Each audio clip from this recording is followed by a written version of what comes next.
Assalamualaikum warahmatullahi wabarakatuh. Perkenalkan, nama saya Muhammad Sugeng Wahyudi, NIM 053662 Prodi Sistem Informasi, Fakultas Sains dan Teknologi UPB JJ Banjarmasin.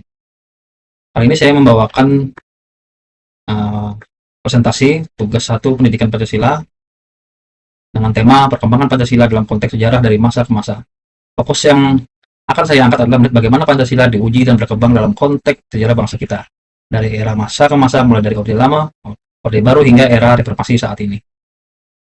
Era Orde Lama, ujian ideologi. Perjalanan ini dimulai di era Orde Lama. Baru saja merdeka, Pancasila langsung menghadapi ujian terberatnya, yaitu ujian ideologi.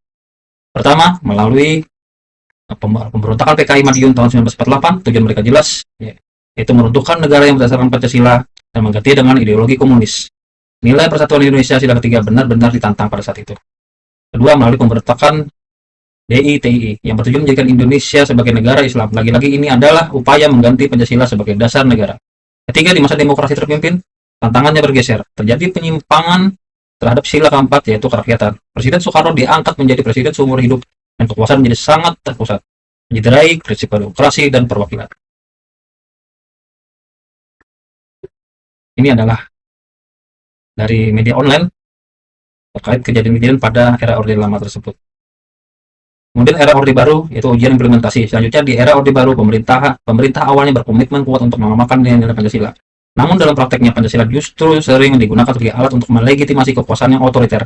Terjadi penyelewengan seperti kekuasaan presiden yang diperpanjang menjadi 32 tahun dan kebebasan berpendapat yang diberangus.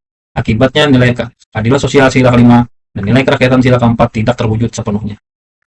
Pada era reformasi, ujian kebebasan. Era reformasi tempat kita hidup sekarang, kita semua berjanji untuk menjalankan Pancasila, tapi tantangannya sangat berbeda. Kebebasan yang kita raih terkadang disalahartikan.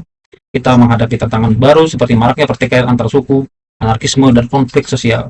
Ini adalah ujian berat bagi kemampuan kita melakukan nilai persatuan sila ke-1 dan keadilan sosial sila kelima di tengah era kebebasan.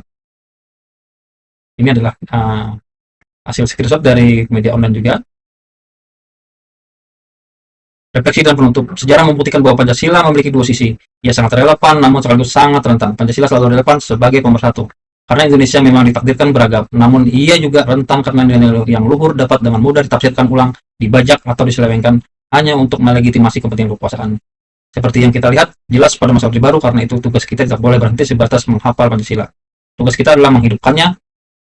Menghidupkan Pancasila berarti mempraktikkan nilai-nilainya dari hal kecil seperti menghargai perbedaan hingga berani ikut dalam musyawarah. Kita harus belajar dari sejarah, agar penyimpangan yang sama tidak terulang. Untuk itu kita harus kritis. Kita harus memastikan bahwa sila keempat bukan hanya berarti pemilu setiap 5 tahun, tetapi benar-benar demokrasi yang substansial, di mana suara kita didengar, dan kita harus memastikan sila kelima itu bukan sekedar janji, tapi menjadikan keadilan sosial yang nyata, yang kita perjuangkan dengan melawan korupsi dan ketimpangan di sekitar kita. Sekian dari saya, terima kasih.